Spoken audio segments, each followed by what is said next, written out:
दोस्तों कैसे हो। उम्मीद करता हूँ कि आप सभी अच्छे होंगे और एक बार फिर से आप सभी का प्रिंस क्लासेज के यूट्यूब चैनल पर हार्दिक स्वागत है। सभी को राम राम, गुड आफ्टरनून। अब चलते हैं आगे। पिछली क्लास में हमने पढ़ लिया था फ्यूचर इंडेफिनिट टेंस। कौन सा पढ़ लिया था? Future indefinite tense. और आज हम पढ़ने वाले हैं फ्यूचर कंटिन्यूस टेंस। कौन सा टेंस? Future continuous tense. अब इसका मतलब है भविष्य, मतलब अपूर्ण भविष्य काल। कौन सा? अपूर्ण भविष्य काल। तो ये हो जाएगा आपका फ्यूचर कंटिन्यूस टेंस। कंटिन्यूस का मतलब हो जाएगा किसी कार्य का जारी रहना, मतलब भूतकाल में किसी कार्य का जारी रहना। Any action that will be going on in future.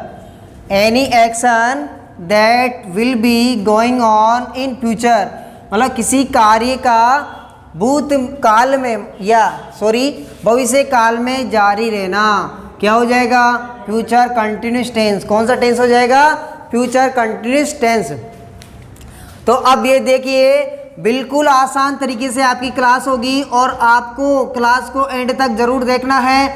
और इसके बाद में हम पढ़ने वाले हैं फ्यूचर कंटिन्यूस टेंस। तो देखिए, any action that will be going on in future. तो सभी दोस्त तैयार हो जाइए पढ़ने के लिए, क्योंकि आज आपकी सबसे बहुत धमाकेदार क्लास होने वाली है। तो इसमें ध्यान दीजिए और आपको पूरा का पूरा फोकस बोर्ड पर रखना है, न कि इधर उधर देखना। इससे कोई मतलब नहीं है। जब तक आपका पूरा ध्यान बोर्ड पर नहीं होगा तब तक आप कुछ भी क्लियर नहीं कर सकते। जब तक अगर आपका टेंस क्लियर हो जाता है तो आपका इंग्लिश ग्रामर में हर टॉपिक क्लियर हो जाएगा, ये गारंटी है। तो इसमें देखो फ्यूचर कंटिन्यूस टेंस, तो हम इसके बारे में जानेंगे आज कि इसकी परिभाषा क्या होगी, इसकी पहचान क्या होती है, इसकी मेन वर्ब क्या होती है, इसमें हेल्पिंग वर्ब क्या लगेगी और कौन कौन से बेसिक स्ट्रक्चर इसमें बनने वाले हैं। आइए हम आगे बढ़ते हैं। तो चलिए, ये तो इसकी क्या हो गई? डेफिनेशन हो गई, मतलब परिभाषा हो गई कि कोई कार्य भविष्य में जारी है लेकिन हमें उसका समय पता नहीं है। मतलब कार्य का जो क्या है, कार्य गतिशील है और उसका टाइम हमें पता नहीं है।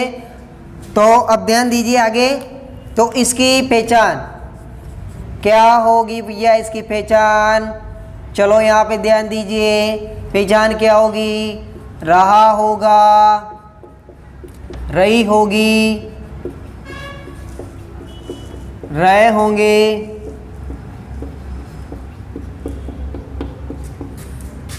रहेंगी, रहेंगे, रहेगा और रहूँगा। यहाँ पे देखिए कि जो भी बच्चा अपने आप को जीरो मानता है कि मुझे तो अंग्रेजी समझ में नहीं आती है, और मैं गारंटी के साथ कहता हूँ कि वही बच्चा है हमारे साथ जुड़िए।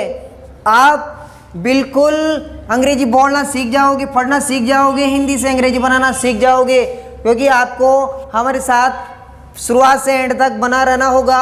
उसके लिए अब यहाँ पे ध्यान दीजिए, रहा होगा, रही होगी, रहे होंगे, रहेगी, रहेगा, रहेगा और रहूँगा, ये सब क्या है? इसकी हिंदी वाली पहचान है जो किसके अंतर्गत आने वाली है। किसके अंतर्गत आएगी?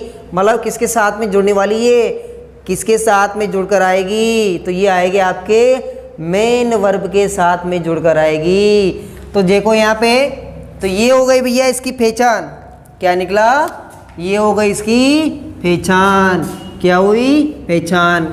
तो हम आगे बढ़ते हैं। आगे बढ़ने से पहले देखो, जो इसकी हेल्पिंग वर्ब है, हेल्पिंग वर्ब सहायक क्रिया। अब आपने देखा होगा कि जो भी फ्यूचर टेंस है उसमें सभी टेंसों में विल सेल चलेगा। क्या चलेगा? विल और सेल। लेकिन टेंस के अनुसार उसमें कुछ ना कुछ तो जरूर जुड़ेगा। तो यहाँ पे देखिए, जो आपकी सहायक क्रिया होगी, सहायक क्रिया, सहायक क्रिया। अब देखो यहाँ पे क्या आएगी? विल बी और सेल बी। विल बी और सेल बी क्या हो जाएगा? पहचान क्या हो जाएगी इसकी? तो यहाँ पे ध्यान दीजिए, कि जो आपकी हेल्पिंग वर्ब आने वाली है वो है विल बी और सेल बी। क्या आएगी? विल बी और सेल बी। आपने देखा होगा विल और सेल हमने पिछले टेंस में पढ़ा था, फ्यूचर इंडेफिनिट में, तो वो पढ़ा था विल और सेल ये किस किस सब्जेक्ट के साथ में जुड़ने वाली है, तो हमने जान लिया था, फिर भी जान लेते हैं आपके लिए। तो यहाँ पे ध्यान दीजिए कि विल बी और चलो विल बी और सेल बी किस किस के साथ में आने वाला है, तो आपका जो भी ये जुड़ने वाला है सेल बी, तो ये जुड़ेगा फर्स्ट पर्सन आई और वी के साथ। किसके साथ में? फर्स्ट पर्सन आई वी के साथ में। अब इसको देखो आप, ये जुड़ेगा आपके ही, she, it, name, they, you and singular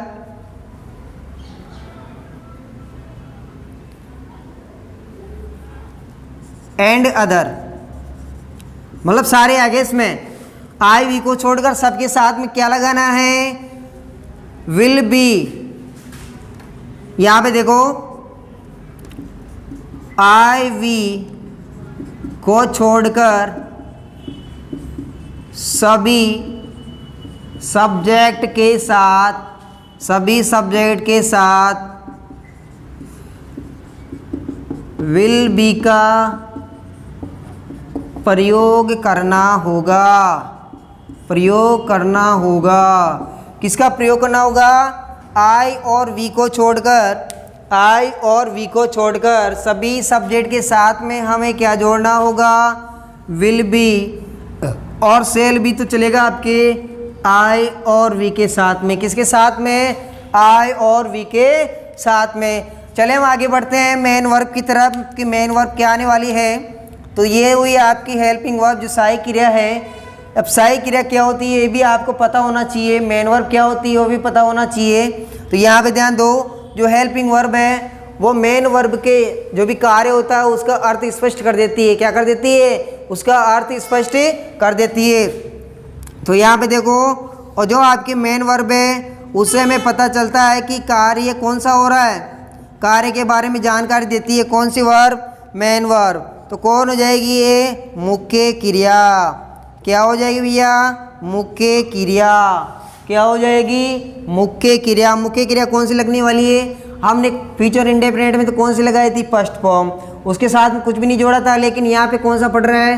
continuous tense. Continuous के लिए फर्स्ट फॉर्म, उसके साथ में क्या जोड़ोगे? आईएनजी। क्या जोड़ोगे भाई? आईएनजी। जैसे आपका सिंग, अब सिंग प्लस आईएनजी क्या हो जाएगा? सिंगिंग। क्या हो जाएगा भाई? सिंगिंग। तो यहाँ पे पूरा जो भी मैटर है उसको समझने के लिए आपको शुरू से एंड तक जरूर बना रहना होगा, क्योंकि सबसे इम्पोर्टेंट चीज़ टेंस ही है इंग्लिश ग्रामर के लिए और इंग्लिश पढ़ने सीखने के लिए। और आपको क्या करना होगा, अगर आपको टेंस याद है और टेंस सीखने की बहुत ही आसान तरीका हम लेकर आए हैं, तो आइए हमारे साथ जुड़िए और टेंस की जो आपकी इंग्लिश ग्रामर है उसको पढ़िए, क्योंकि टेंस जो पार्ट है सबसे सरल है, सबसे इजी है। जो बच्चे इसको कठिन मानते, हार्ड मानते, लेकिन मैं कहता हूँ कि ये सबसे सरल है, सबसे सरल है। क्योंकि यहाँ पे देखिए, अब यहाँ पे देखिए सरल कैसे बनेगा, जब हम पूरा ध्यान यहाँ पे रखेंगे, हम एक एक चीज को बारीकी से समझेंगे, एक एक चीज को बारीकी से समझेंगे, तभी मज़ा आने वाला है। क्योंकि ये क्लास बहुत ही धमाकेदार है, अगर आप इसको अच्छी तरह से देख लेते हो और पूरे कंसेप्ट को समझते हो तो आप इसके आंसर को 1 सेकंड में उड़ा दोगे।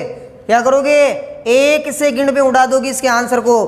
तो यहाँ पे देखो, अब हमने पढ़ लिया कि पहचान क्या होगी, ये पहचान इसकी, ये है आपकी हेल्पिंग वर्ब विल बी और शेल बी। हमने जाना किस किस के साथ में लगेगी, और मेन वर्ब है आपकी फर्स्ट फॉर्म के साथ आएंगी। क्या जुड़ने वाली है? तो एग्जाम्पल के तौर पे देख लो, सिंग, उसके साथ में आएंगी तो क्या बनेगा? सिंगिंग। तो आइए बढ़ते हैं हम आगे अफर्मेटिव सेंटेंस की ओर। किसकी ओर? अफर्मेटिव सेंटेंस की ओर। कि जो कैसा रहने वाला है, इसमें कौन कौन से बेसिक स्ट्रक्चर बनने वाले हैं। राम राम दोस्त, राम राम। चलिए राधे राधे।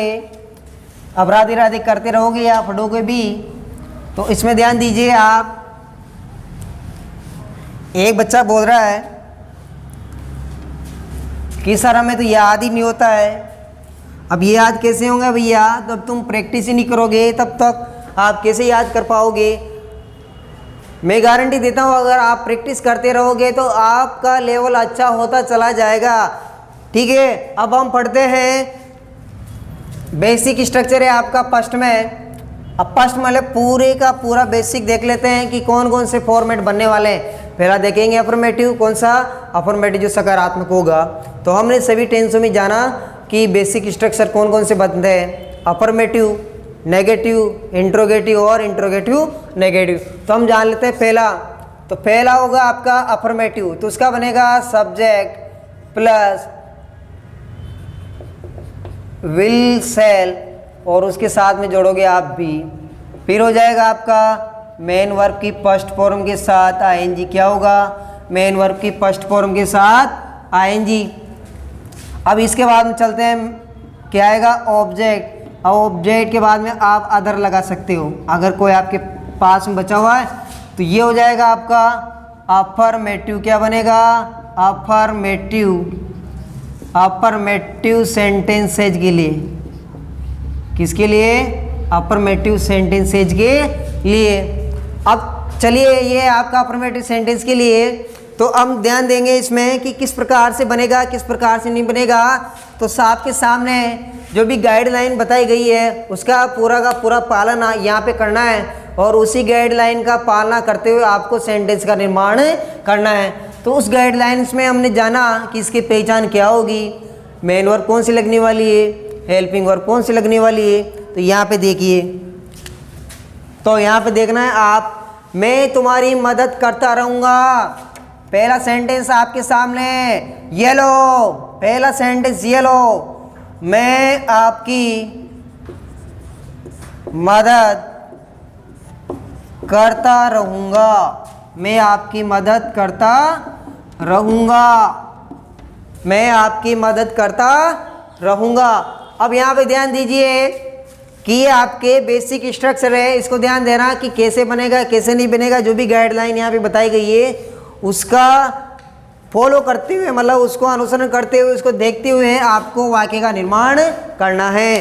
तो अब इसमें देखो मेन वर्ब कौन सी यार, इसमें देखो मदद करना। क्या हो जाएगी, मदद करता रहूँगा। क्या हो जाएगा, मदद करता रहूँगा। ये क्या होगी, इसकी पहचान। देखो रहूँगा क्या आ रही है, पहचान आ रही है। तो ये किस टेंस की पहचान है, फ्यूचर कंटिन्यूस की। किसकी, फ्यूचर कंटिन्यूस की। अब इसमें देखो सब्जेक्ट कौन है, मैं का मतलब है क्या बनेगा, आई।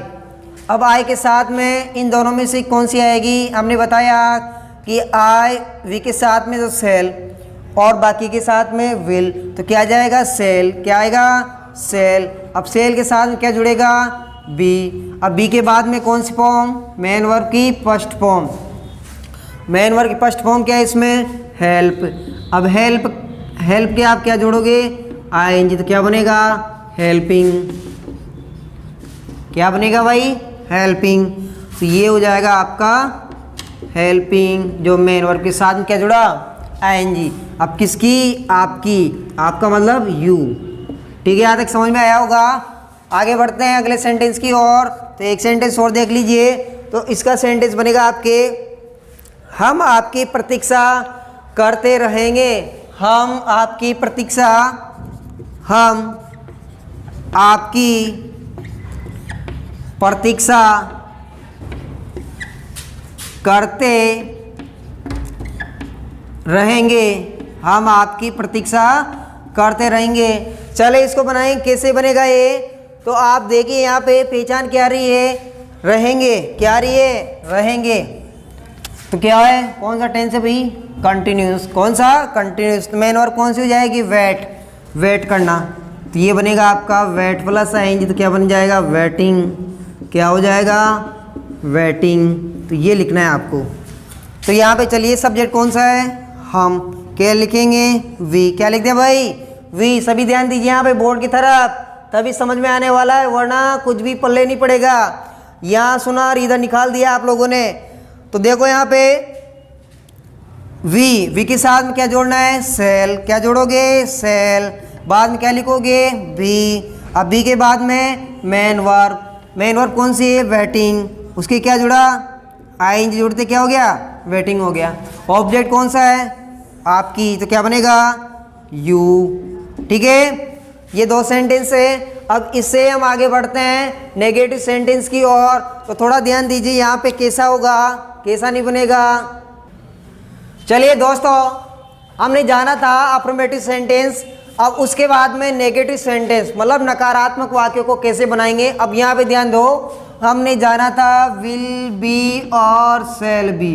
विल बी और सेल बी, ये तो थी आपकी हेल्पिंग वर्ब। अब मैंने क्या कहा था कि मेन, जो आपकी मेन हेल्पिंग वर्ब होती है, अब मेन हेल्पिंग वर्ब है विल और सेल। तो इसके बीच में, इसके लास्ट में देखो, इसके निकल इन दोनों के बीच में देखो क्या आ रहा है, इसके बाद में बी आ रहा है ना। इन दोनों जो विल बी और सेल बी, देखो विल और बी के बीच में क्या जोड़ना है, नॉट। तो कौन सा बनेगा, देखो ये आ रहा। तो यहाँ पे देखो नेगेटिव सेंटेंस बनने के लिए आपको पूरी गाइडलाइन का पालन करना होगा। तो वह यहाँ बेटा नहीं रहेगा, क्या हो जाएगा भाई, वह यहाँ बेटा नहीं रहेगा। तो पूरा ध्यान दो यहाँ पे, तभी समझ में आने वाला है, वरना लटकते रह जाओगे ऐसे, जैसे पेन लटक रहा है ना, ऐसे लटक जाओगे 10वीं क्लास में। अगर थोड़ा बहुत भी ध्यान नहीं दिया ना तो ऐसे लटक जाओगे। तो यहाँ पे देखो पहचान क्या आ रही है, रहेगा। वहाँ पे क्या है, नहीं आ रहा है। तो कौन सा सेंटेंस है, नेगेटिव सेंटेंस। अब इसके लिए देखो सब्जेक्ट कौन सा है, वह। लड़का है या लड़की है, बताओ भाई, लड़का है पक्का। तो चलो ये ही। अब इसके बाद में क्या आएगा, ही के लिए विल, क्या आएगा, विल आएगा। इसके बाद में नॉट, और फिर इसके बाद में बी। वही फॉर्मूला चलते रखते जाओ। बैठा मतलब बैठना क्या बोलेंगे, सिट। क्या बोलेंगे, सिट। इसकी जोड़ोगे आईएनजी, क्या बनेगा, सिटिंग। क्या बनेगा भाई, सिटिंग। अब क्या हो जाएगा, सिटिंग हियर। क्या बना, सिटिंग हियर। वो यहाँ शाम तक बैठा नहीं रहेगा। अगला सेंटेंस लो, वह खाना नहीं खा रही होगी। पीछे आ रही है पहचान, रही होगी। तो यहाँ पे देखिए सब्जेक्ट कौन सा हो जाएगा, सी। अब सी के साथ में आपको क्या जोड़ना है, विल। थर्ड नंबर पे क्या रखना है, नॉट। अब इसके बाद में क्या लगेगा, बी। अब यहाँ तक समाप्त हुआ आपका काम। तो यहाँ देखो मेन वर्ब कौन सी है, ईट। अब ईट के क्या जोड़ोगे, आईएनजी। तो क्या बनेगा, ईटिंग। क्या बनेगा, ईटिंग। तो ये लो आपका ईटिंग। अब ईटिंग बनाए हैं, तो अब इसमें देखो क्या, फूड। तो ये हो गया आपका भोजन खाना। अब लास्ट वाला देखो, कुत्ता नहीं भौंक रहा होगा। पूरा ध्यान यहाँ पे दीजिए।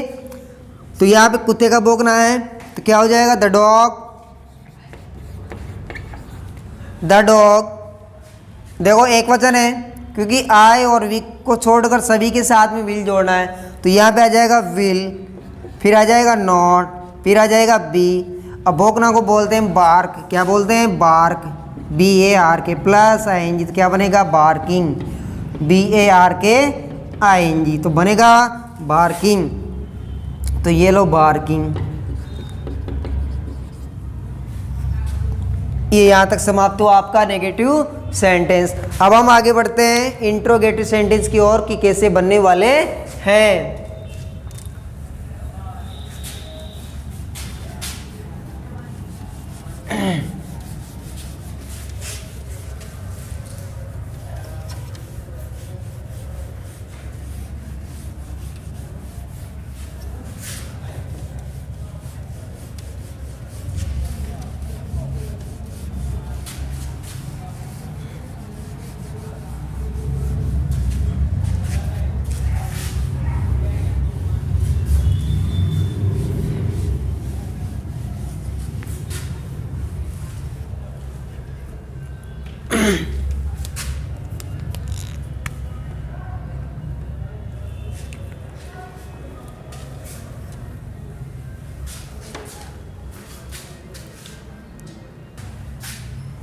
चलिए यहाँ पे ध्यान दीजिए, आपके सामने है, आपने पढ़ लिया था अफर्मेटिव और नेगेटिव, तो इसके बाद में इंट्रोगेटिव सेंटेंस। तो अब इंट्रोगेटिव सेंटेंस के बारे में जानेंगे कि कैसे बनेगा और कितने प्रकार से बनता है। तो ये बनेगा आपके दो प्रकार से, एक तो हेल्पिंग वर्ब से शुरू होने वाला और WH वर्ड से शुरू होने वाला। आपको कुछ ही नहीं करना है, सब्जेक्ट को उसके स्थान पर, मतलब सब्जेक्ट से पहले किसको लाना है, विल और सेल को, ठीक है, और विल और सेल की जगह किसको लाना है, सब्जेक्ट को। तो ठीक है यहाँ पे, तो चलो, क्या कुत्ता भौंक रहा होगा। अब ये प्रश्न सूचक प्रश्न में आ रहा है, तो इसके लिए कौन सा बनेगा, हेल्पिंग वर्ब वाले से। तो चलिए बनाते हैं हम। तो क्या बनेगा, कुत्ता भौंक रहा होगा, तो इसके लिए आपके आएगा will dog, will the dog, will the dog. क्या बनेगा भैया, विल द डॉग। उड़ा दो फटाक से उड़ा दो। तो यहाँ पे देखो, जय महाकाल का नाम लेकर उड़ा दो भैया, तभी समझ में आएगा। जय महाकाल का नाम लो और फिर उड़ा दो, अपने आप आपका वाक्य बन जाएगा। तो यहाँ पे देखो, द डॉग के बाद में क्या लिखोगे, बी के बाद मेन वर्ब कौन सी, भौंकना, तो हो जाएगा आपका बार्किंग। क्या बनेगा, बार्किंग। पीछे लगा सकते हो क्वेश्चन मार्क। अब इसके बाद चलो, ये आ रहा है आपका बीच में, मतलब प्रश्न सूचक बीच में आ रहा है, तो इसके लिए क्या करोगे, तो आपको करना होगा, इसकी अंग्रेजी यहाँ पे रखनी है, तो WH वर्ब वेयर हो जाएगा, इसका मतलब का। अब इसके बाद में आपको विल और सेल रखना है, किसके लिए, विल और सेल के लिए। तो जय महाकाल का नाम लेकर यहाँ पे देखिए कि सब्जेक्ट कौन सा है, हम, तो क्या हो जाएगा, वी। अब वी के लिए सेल, तो यहाँ पे रखो सेल, तो सब्जेक्ट कौन हो जाएगा आपका, विल। अब इसके बाद में क्या आएगा, बी के बाद में मेन वर्ब कौन सी आएगी, ये वाली। तो अब इसमें देखो, वाचिंग, क्या देख रहा है वो, टीवी, तो यहाँ पे लिखो दो टीवी और पीछे जोड़ दो प्रश्नवाचक चिन्ह। तो यहाँ तक आपका क्या समाप्त होता है, इंट्रोगेटिव सेंटेंस। उम्मीद करता हूँ आपको समझ में आया होगा। अगर आपको क्लास अच्छी लग रही है तो लाइक कीजिए, शेयर कीजिए और शेयर कीजिए, क्योंकि ज़्यादा से ज़्यादा बच्चों तक ये वीडियो पहुँचना ज़रूरी है। क्या, क्योंकि इस काल में स्कूलें तो बंद है और उनको पढ़ने के लिए कुछ भी नहीं मिल रहा होगा, क्योंकि सभी बच्चों के पास में। तो आइए बढ़ते हैं हम। चलिए दोस्तों, तो जय महाकाल का नाम लेकर हम शुरू करते हैं वापिस इंट्रोगेटिव नेगेटिव सेंटेंस। पहले हमने बनाया था इंट्रोगेटिव सेंटेंस, तो वो उसका फॉर्मूला है, देखो हमने क्या लगा दिया इसमें, नॉट, तो कौन सा बना, इंट्रोगेट नेगेटिव बना। और इसमें भी क्या लगाया, नॉट, तो कौन सा बना, नेगेटिव। तो इंट्रोगेटिव से नेगेटिव बनाने के लिए क्या जोड़ा, बस नॉट जोड़ा। क्या जोड़ा, नॉट जोड़ा। तो अब इसमें देखिए, आपको इस सेंटेंस को 1 सेकंड में उड़ाना है। बोलो जय महाकाल, बोलो, और इसको 1 सेकंड में उड़ा दो, बना दो इसको, यूँ जादू करके बना दो भैया। तो यहाँ पे देखो क्या हो जाएगा, कुत्ता नहीं भौंक रहा होगा, तो इसके लिए हम क्या निकालेंगे, हेल्पिंग वर्ब बाहर निकालेंगे। कुत्ते के लिए आ जाएगा विल, क्या आएगा, विल। इसके बाद में सब्जेक्ट आ जाएगा, सब्जेक्ट कौन है, कुत्ता, तो यहाँ आ जाएगा द डॉग, क्या आ जाएगा, द डॉग। फिर आएगा नॉट, फिर आएगा आपका बी, फिर आएगा आपका भौंकना मतलब बार्किंग, और पीछे जोड़ सकते हो आप प्रश्नवाचक चिन्ह, ठीक है। अब इसके बाद हम चलते हैं, हम टीवी कहाँ नहीं देख रहे होंगे, हम टीवी कहाँ नहीं देख रहे होंगे। तो यहाँ पे चलिए, ये बीच में आ रहा है प्रश्न सूचक शब्द, तो किससे बनेगा, WH वर्ड से। अब इसकी अंग्रेजी देखनी है, तो क्या हो जाएगा, वेयर। अब वेयर के बाद में विल और सेल में से क्या जाएगा, देखो सब्जेक्ट कौन है, हम, इसके लिए सेल, फिर आ जाएगा आपका सब्जेक्ट वी, फिर आ जाएगा नॉट, फिर आ जाएगा बी, फिर इसके बाद में देखना वाचिंग, फिर इसके बाद देखिए क्या देख रहा है वो, टीवी, तो ये टीवी लो और ये पीछे जोड़ दो आप प्रश्नवाचक चिन्ह। तो उम्मीद करता हूँ दोस्तों आपको ये टेंस समझ में आया होगा।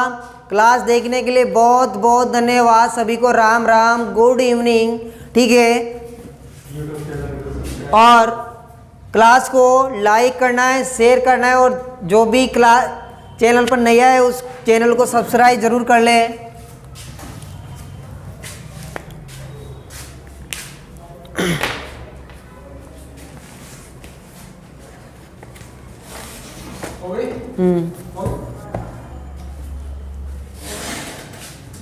चाल बाजेगा थोड़ी 2-5 मिनट। बोल रहे थे